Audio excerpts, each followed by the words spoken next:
January 20th, 1953 dawned cold and gray over Washington, a chill that seemed to seep into the very bones of the capital city. On this morning, as crowds gathered along Pennsylvania Avenue to witness the peaceful transfer of power, two men sat in separate rooms, preparing for a ritual that would become anything but peaceful. Inside the White House, President Harry S. Truman dressed quietly, his jaw set with the same stubborn determination that had carried him through 7 years of impossible decisions. Just blocks away, at the Statler Hotel, President-elect Dwight David Eisenhower fastened his tie with military precision, his face a mask of controlled fury that few outside his inner circle would recognize. The relationship between these two men had not always been poisoned. Indeed, there was a time when Truman had considered Eisenhower not just an ally, but a potential successor of his own choosing.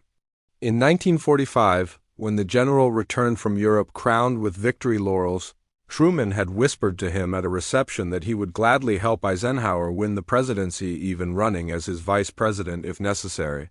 But that was before the political machinery ground their friendship to dust, before ambition and ideology drove a wedge so deep that on this inauguration morning, Eisenhower made a decision that would shock the nation. He would refuse to enter Truman's White House. The tradition was sacrosanct. Every incoming president since the earliest days of the Republic had begun Inauguration Day by calling upon his predecessor, at the executive mansion, sharing coffee or tea and riding together to the Capitol in a symbolic gesture of democratic continuity. But Eisenhower's limousine pulled up to the North Portico at precisely 11 o'clock that morning, and the general remained firmly seated in the back seat, his face turned away from the White House doors. Secret Service agents shifted uncomfortably. Aides exchanged worried glances. Inside, Truman waited, then understood, then flushed with an anger he would carry to his grave.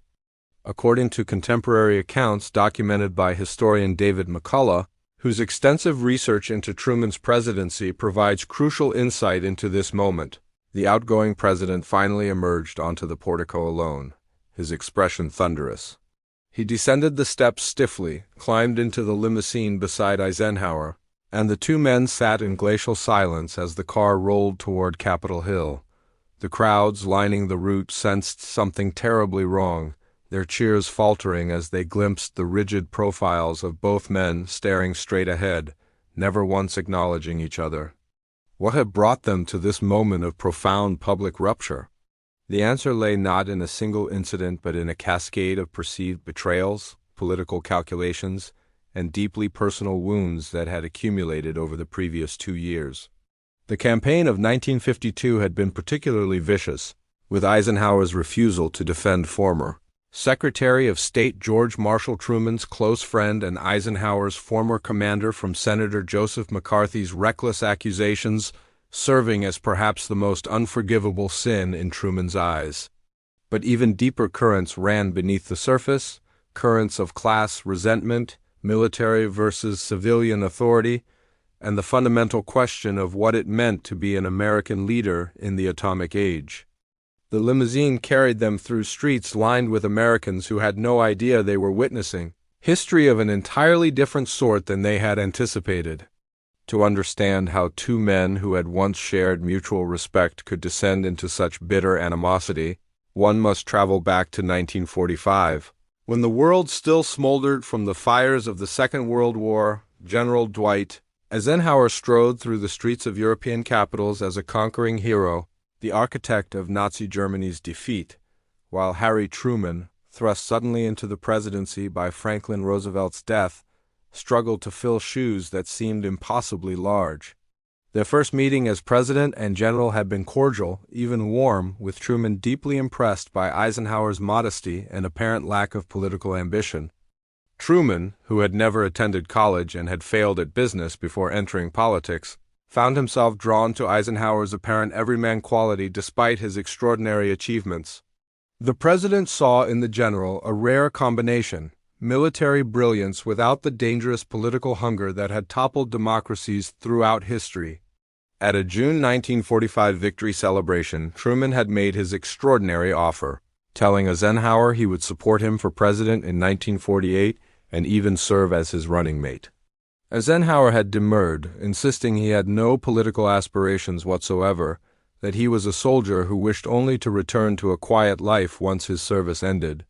For several years, this dynamic held steady. Eisenhower served as Army Chief of Staff, then accepted the presidency of Columbia University in 1948, seeming to confirm his disinterest in electoral politics. Meanwhile, Truman shocked the political establishment by winning the presidency in his own right that same year, defeating Thomas Dewey in what remains one of American history's greatest upsets.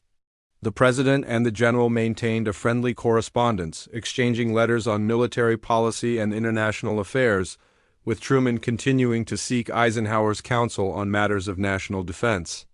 The Korean War, which erupted in June 1950, began to shift the tectonic plates beneath their relationship.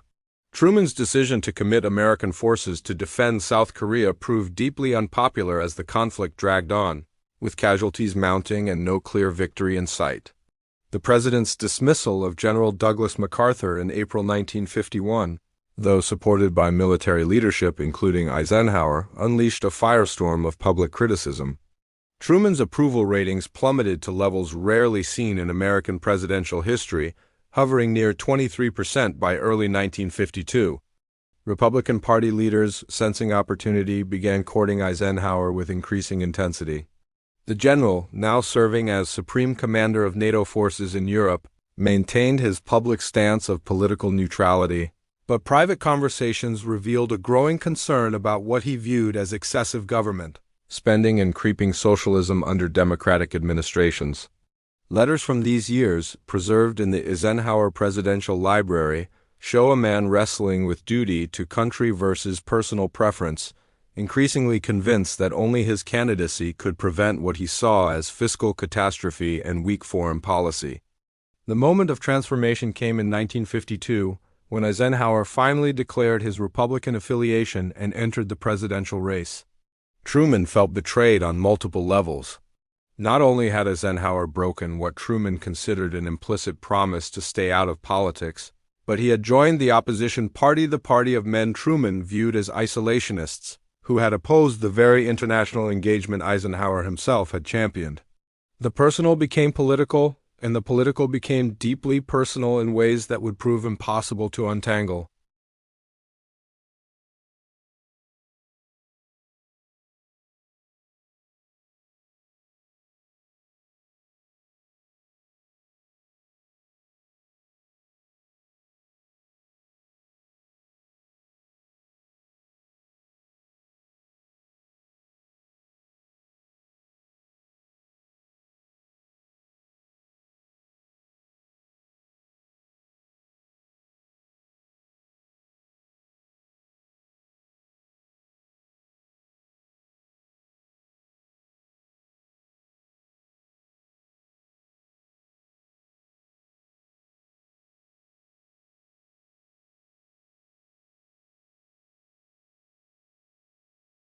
But nothing cut Truman deeper than Eisenhower's treatment of George Catlett Marshall, the man both president and general revered above all other living Americans.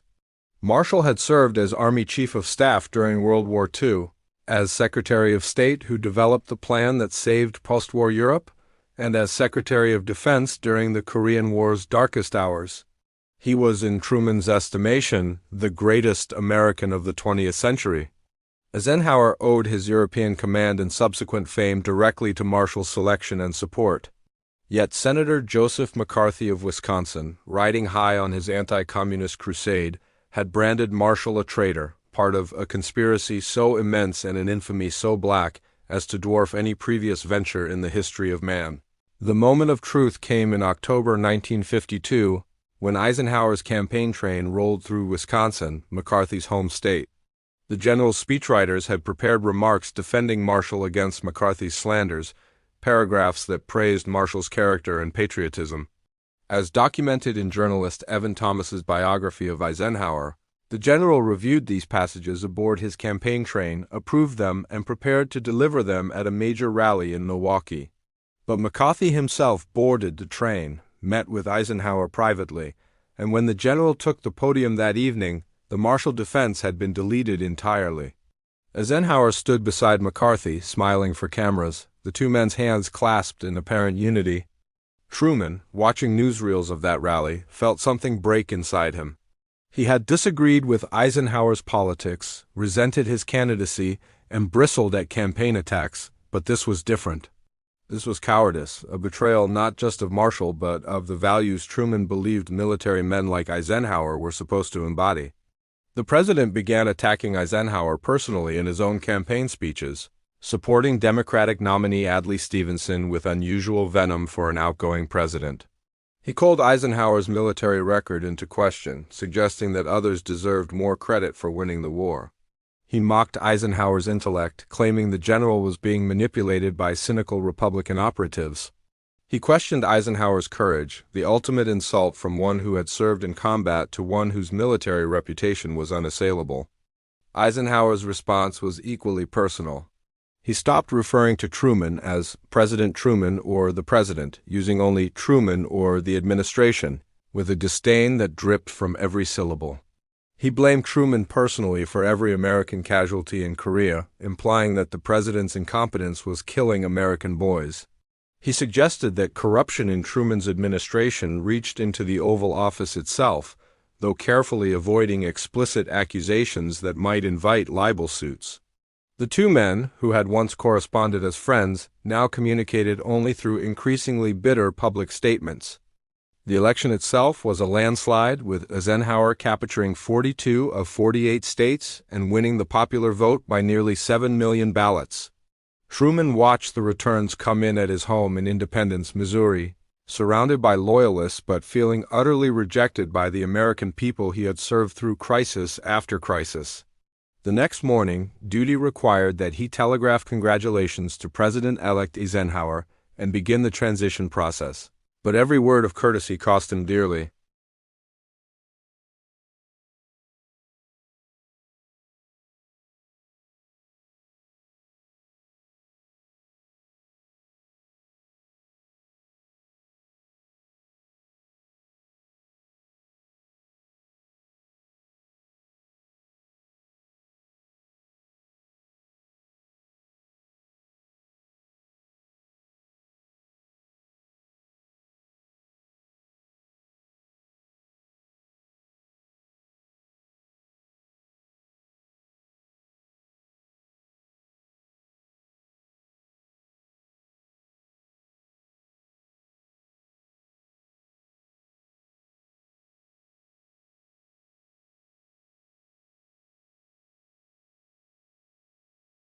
The first face-to-face meeting came on November 5th, just 2 days after the election, when protocol demanded that Eisenhower visit the White House for an initial transition discussion. Truman, determined to maintain presidential dignity despite his personal feelings, prepared thoroughly for the meeting, assembling briefing books on everything from ongoing military operations to sensitive intelligence matters. He arranged for key cabinet officials and military leaders to be available for consultations. He even ordered the White House kitchen to prepare Eisenhower's favorite foods, a gesture of hospitality that cost him considerable pride given his bitter feelings. Eisenhower arrived exactly on time, his military punctuality in full evidence, but his demeanor was arctic. According to accounts preserved in the Harry S. Truman Presidential Library, the meeting lasted barely 2 hours, far shorter than traditional transition consultations. The president-elect showed minimal interest in the detailed briefings Truman's staff had prepared, asking few questions and volunteering almost nothing about his own plans or policy intentions. When Truman tried to engage him in substantive discussions about Korea, Soviet intentions, or domestic policy challenges, Eisenhower responded with platitudes or simply deferred, saying his team would handle such matters after the inauguration. One exchange particularly galled Truman. The president explained the reasoning behind several controversial decisions: the firing of MacArthur, the decision to fight in Korea, the approach to negotiations with the Soviets, seeking not approval but at least understanding from his successor. Eisenhower listened impassively, then responded that he preferred to make his own judgments without being influenced by the previous administration's thinking. Truman, veteran of countless tough negotiations, recognized the response for what it was: a deliberate insult, suggesting that nothing the current administration had done or learned was worth considering. The president's face flushed, but he maintained his composure, curtly ending the meeting earlier than scheduled. Subsequent interactions grew even more strained.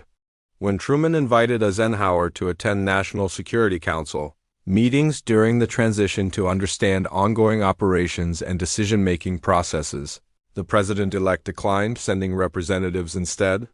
When Truman offered to arrange detailed briefings on the most sensitive intelligence matters, including atomic weapons capabilities, covert operations, and assessments of Soviet leadership, Eisenhower agreed only to minimal briefings, preferring to receive information through his own incoming team rather than from Truman's people. The message was clear: the incoming administration viewed the outgoing one as not just wrong on policy, but as fundamentally tainted, its information and advice suspect by association. The Eisenhower team's behavior toward Truman's staff proved even more dismissive. Incoming officials treated their outgoing counterparts with a coldness that violated every tradition of professional courtesy in government service. Requests for information were met with delays or outright refusals. Attempts to explain ongoing programs and policies were cut short or ignored entirely. Career civil servants found themselves caught in the middle, unsure whether to respond to requests from the incoming team that seemed designed to circumvent or undermine the outgoing president's authority. The atmosphere grew so toxic that several senior Truman advisors complained directly to the president, asking permission to refuse cooperation altogether, though Truman insisted they maintain professional standards even if Eisenhower's people would not. Behind closed doors, Truman raged. He understood political differences and expected partisan attacks, but this wholesale rejection of institutional continuity struck him as dangerous to national security and contemptuous of the presidency itself. In private conversations recorded by his staff, Truman used language about Eisenhower that would have shocked Americans who knew him only through his public persona. He questioned Eisenhower's intelligence, his character, and his fitness for office, predictions that the general would prove a disaster as president, manipulated by smarter men with dangerous ideologies. Of all the grievances that accumulated between Truman and Eisenhower during the campaign and transition, none cut deeper or proved more irreparable than the matter of George Marshall. To understand the intensity of Truman's fury required understanding what Marshall meant to him, not just as a public figure, but as a personal ideal, the embodiment of everything Truman believed a great American should be. Marshall had shown Truman, a man without college education or elite credentials, the same respect he showed everyone, judging by character and competence rather than pedigree. When Truman had faced the impossible decision about using atomic weapons against Japan, Marshall had offered clear military counsel without political. War, Marshall had answered the call despite being past normal retirement age and in declining health. More than this, Marshall had discovered and promoted Eisenhower when he was merely a competent staff officer unknown to the public, seeing in him qualities that others missed and giving him the European command that made him a household name. Marshall had protected Eisenhower from political enemies during the war, defended his decisions when operations went badly, and ensured he received credit when they went well. Without Marshall, there would have been no General Eisenhower as the world knew him, no Supreme Commander, no President-elect. This made Eisenhower's failure to defend Marshall from McCarthy's attacks not just politically cowardly but personally disgraceful in Truman's eyes. Senator McCarthy's specific charges against Marshall revealed the depths of the anti-communist hysteria gripping portions of American politics in the early 1950s. McCarthy had claimed that Marshall was part of a communist conspiracy, that his China policy had deliberately lost that country to Mao Zedong's forces, that his European recovery program was designed to strengthen socialist governments, and that his counsel during the war had served Soviet rather than American interests. These accusations were not merely wrong but grotesquely absurd to anyone who knew Marshall's record, yet they resonated with Americans frightened by Soviet atomic weapons, communist expansion, and the Korean stalemate. Eisenhower's deletion of Marshall's defense from his Milwaukee speech, as documented by multiple journalists traveling with his campaign, had not been a spontaneous decision but a calculated political choice. His advisors had argued that defending Marshall would alienate Wisconsin voters whose support was crucial, that McCarthy's popularity there was too strong to challenge directly, and that Eisenhower could not afford to lose any Republican votes in what was then considered a potentially close election. From a purely tactical standpoint, the advice made sense. From a moral standpoint, at least in Truman's judgment, it represented a fundamental failure of character, choosing political advantage over loyalty to the man who had made Eisenhower's career possible. Truman had tried to raise the Marshall issue during their November transition meeting, asking Eisenhower directly how he could have remained silent while McCarthy slandered a man they both knew to be a patriot beyond question. According to notes taken by White House staff, Eisenhower had responded that he disagreed with McCarthy's assessment of Marshall but saw no point in creating a public fight that would only elevate McCarthy's profile and divide the Republican Party. He argued that quiet disagreement was more effective than public confrontation, that his silence was strategic rather than cowardly. Truman had exploded at this response, his Missouri temper breaking through his presidential reserve, calling Eisenhower's explanation hogwash and accusing him of putting party loyalty above honor. The argument had nearly ended the meeting entirely, with both men standing, faces flushed, voices raised beyond what Secret Service agents in adjacent rooms could help but overhear. Eisenhower had drawn himself to full military bearing, responding icily that he would not accept lectures on honor from someone whose administration had been riddled with corruption and whose foreign policy had enabled communist expansion worldwide. Truman had fired back that whatever mistakes his administration had made, at least he had never betrayed the man who had given him everything. Only the intervention of staff members, physically stepping between the two men, had prevented the complete collapse of even minimal civility. The Marshall issue crystallized everything else that divided them. For Truman, it proved that Eisenhower lacked the moral courage essential to presidential leadership, that his famous smile concealed a weakness of character that would make him easy prey for demagogues and extremists. For Eisenhower, Truman's self-righteous indignation over the Marshall matter was typical of a man who refused to acknowledge that politics sometimes required unpleasant compromises, that governing meant making hard choices between imperfect options, and that Truman's own record was hardly spotless enough to justify such sanctimony.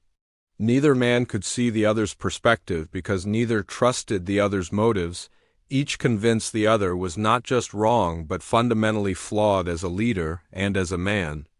As Inauguration Day approached, the question of ceremony and protocol took on outsized importance, every detail freighted with symbolic meaning in the context of such profound personal animosity. The Presidential Inaugural Committee, composed of members from both administrations, struggled to navigate between tradition and tension, trying to arrange an inauguration that would project democratic continuity to the nation and world while accommodating two men who could barely stand to be in the same room.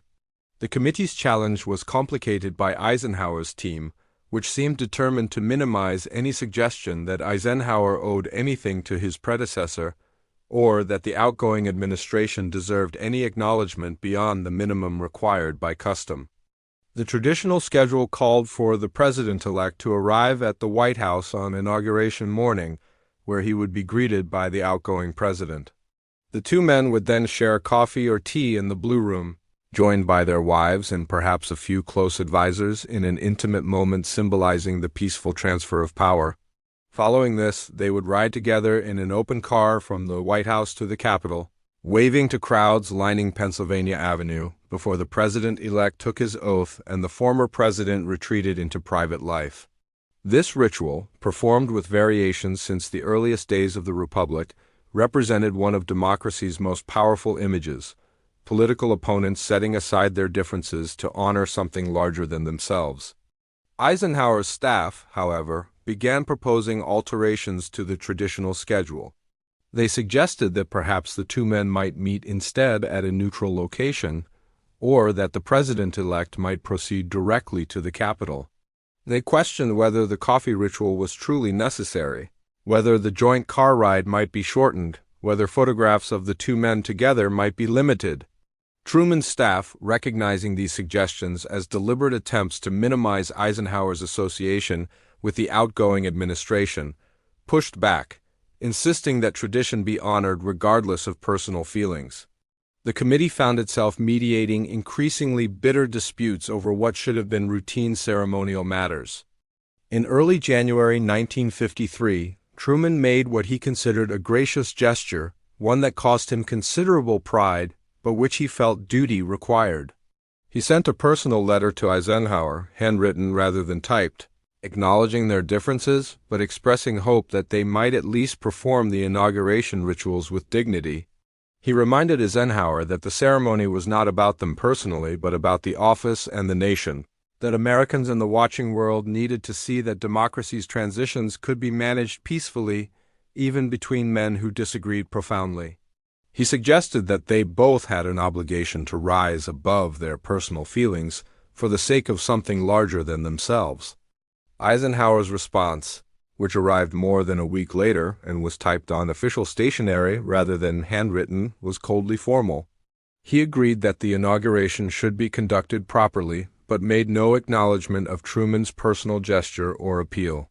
Instead, he focused on logistical details, suggesting that the coffee meeting be shortened to 15 minutes and that photographers be limited in their access. Most pointedly, he instructed his staff to inform Truman's team that Mrs. Mamie Eisenhower would not be accompanying her husband to the White House on inauguration morning due to her need to prepare for the inaugural balls that evening.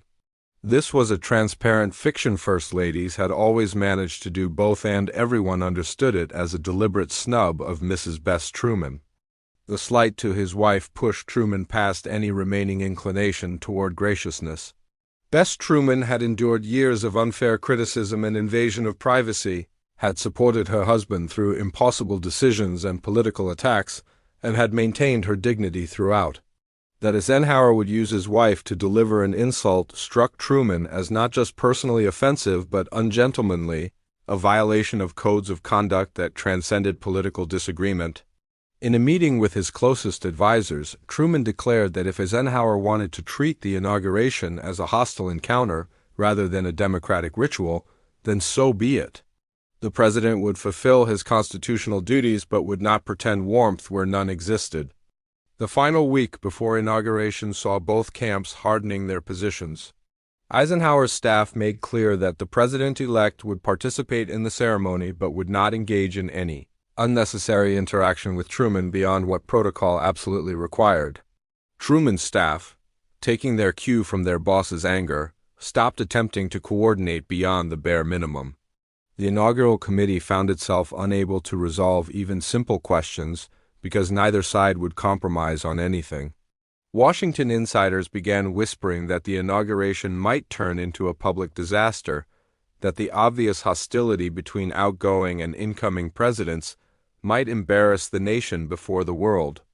January 20th, 1953 arrived with temperatures hovering just above freezing, heavy clouds threatening rain or perhaps snow, and a tension in Washington's air that had nothing to do with weather.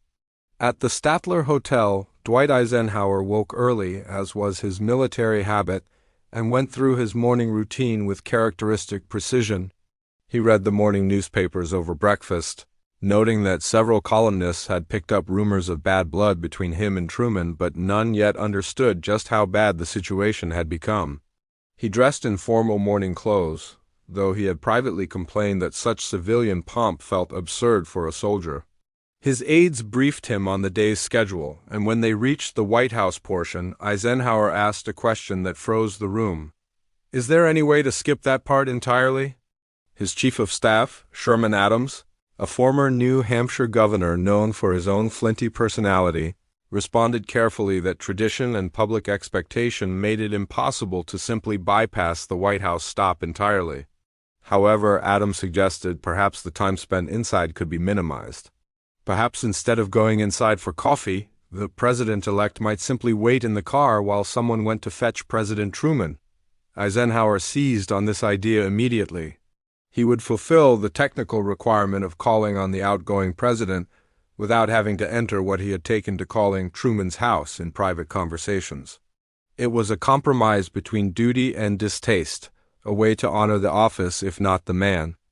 At the White House, Truman had his own morning routine, though his mood was considerably darker. He had slept poorly, his mind churning through the accumulated grievances of recent months.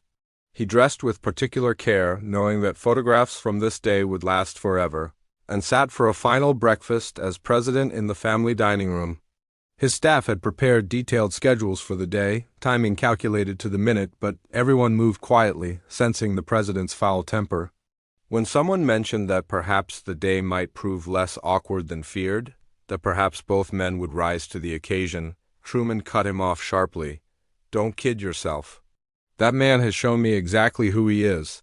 The presidential limousine, a massive custom-built vehicle, designed to project both power and security, pulled up to the north portico at precisely 11 o'clock, as scheduled. Secret Service agents took their positions, photographers readied their cameras, and a small group of White House staff assembled to witness the departure. Inside the vehicle sat Eisenhower, alone, staring straight ahead. Minutes ticked by. Photographers began glancing at each other uncertainly. This wasn't how it was supposed to happen. Where was Eisenhower? Why hadn't he gotten out of the car? Inside the White House, staff members rushed to inform Truman that the president-elect had arrived but remained in the limousine. The president's face flushed crimson. For a long moment he stood absolutely still, and those who knew him well recognized this as the moment when his temper reached its most dangerous point, not the explosion but the cold fury that preceded it. "He won't come inside?" Truman asked quietly. The aide confirmed. "Then I suppose," Truman said, biting off each word, "I shall have to go to him." The president turned and walked toward the door, his stride stiff with barely contained rage. The scene that unfolded next was captured by photographers whose images would appear in newspapers worldwide, though none of the photos could convey the emotional weight of the moment. Truman emerged from the White House and descended the steps alone, no Eisenhower there to greet him as tradition dictated. The outgoing president's face was a mask of controlled fury, his jaw clenched, his eyes hard. He reached the limousine, and a Secret Service agent opened the door. Truman climbed in beside Eisenhower without a word. The door closed with a heavy thunk, sealing both men inside. What occurred during that limousine ride from the White House to the Capitol, a journey of less than 2 miles that took nearly 25 minutes through crowd-lined streets, remains partly mysterious because both men spoke of it differently afterward, and no one else was inside the passenger compartment to provide an objective account. What is certain, documented by the Secret Service agents in the follow car and visible to some spectators who stood close to the slow-moving vehicle, is that the two men sat as far apart as the seat allowed, both staring rigidly forward, neither speaking to or acknowledging the other. The smiles and waves that inaugural crowds expected were entirely absent. Eisenhower kept his face turned away from Truman's side of the car, while Truman stared straight ahead with an expression that one reporter later described as carved from granite. According to Truman's later accounts, preserved in his memoirs and in oral histories given to researchers, there was one brief exchange during the ride. As the limousine passed the Washington Monument, Truman, determined not to sit in complete silence for the entire journey, made a comment about the crowds and the ceremonies ahead. Eisenhower, Truman claimed, responded with a grunt or perhaps a monosyllable, then pointedly turned his attention to the window on his side of the car. Truman said nothing more. Eisenhower's version of the ride, by contrast, suggested that Truman had made several attempts at conversation that Eisenhower politely but firmly declined to engage, considering them inappropriate given the circumstances. The limousine finally reached the Capitol's East Plaza, where temporary platforms had been erected for the ceremony and where thousands of spectators stood in the January cold waiting to witness the oath-taking. Both men exited the vehicle separately, moving toward their designated positions without coordination or consultation. They stood near each other during the ceremony, but might as well have been on different continents for all the interaction between them. When Chief Justice Fred Vinson administered the oath and Eisenhower became the 34th President of the United States, Truman sat stone-faced, applauding only because protocol demanded it. Immediately following Eisenhower's inaugural address, Truman and Bess departed for Union Station to catch a train home to Missouri, skipping the traditional inaugural luncheon where outgoing and incoming presidents typically shared one final meal. The relationship between Truman and Eisenhower never recovered from that bitter inauguration day. In the years that followed, both men spoke of each other with continuing resentment in private, though both generally maintained public silence. Truman, in retirement in Independence, Missouri, would sit with visitors and researchers, and when asked about Eisenhower would shake his head with disgust. He called Eisenhower's presidency a disaster, blamed him for timidity in confronting McCarthy and segregationists, and never forgave the Marshall betrayal. In conversations recorded by biographer Merle Miller for the book Plain Speaking, published after Truman's death, the former president used language about Eisenhower that the researchers initially felt was too harsh to publish, calling him everything from a coward to a man who doesn't know the meaning of loyalty. Eisenhower, for his part, rarely spoke of Truman publicly during his 8 years as president, maintaining a careful distance from his predecessor. But in private correspondence and diaries, which scholars have since examined at the Eisenhower Presidential Library, the former general expressed continuing bitterness about Truman's attacks during the 1952 campaign. He believed Truman had tried to damage his reputation not from policy disagreements but from personal spite at being rejected by the voters. He viewed Truman as a small-time politician who had been promoted beyond his abilities by Roosevelt's death, someone who had bungled Korea and allowed corruption to flourish. The Inauguration Day insult, as Truman called it, Eisenhower viewed as no insult at all but simply a refusal to engage in false pleasantries with someone he neither liked nor respected. The broader historical significance of their rupture extended beyond personal drama. Their Inauguration Day confrontation marked perhaps the nadir of presidential transitions in American history, a cautionary tale about what happens when political polarization and personal animosity overwhelm institutional norms. Future presidents would look back on that cold January morning as an example of how not to conduct a transition, regardless of policy disagreements or campaign bitterness. The peaceful transfer of power depends not just on constitutional mechanics, but on a willingness by participants to place democratic ritual above personal feelings, something both Truman and Eisenhower failed to do on that day.